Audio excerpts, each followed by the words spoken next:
So I got some batteries right here, and on the back, once you take this off, you will be able to just put in your batteries. Here we go. Close this up, and there we go.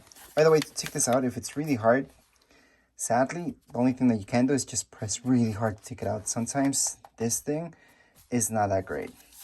Anyways, let's just keep going. Right now, what you need to do on your Xbox, make sure it's turned on.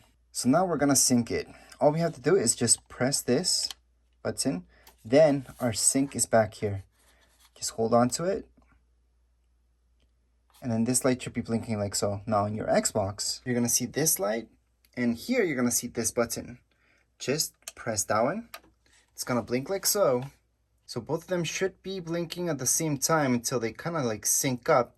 You're gonna see the lights changing a little bit until it's just a steady light. If your battery's not 100% charged, that's okay. Just turn it back on and you should be okay. But as long as you got that light, that steady light, that means it's all good. So right now with my Xbox, I can just control everything.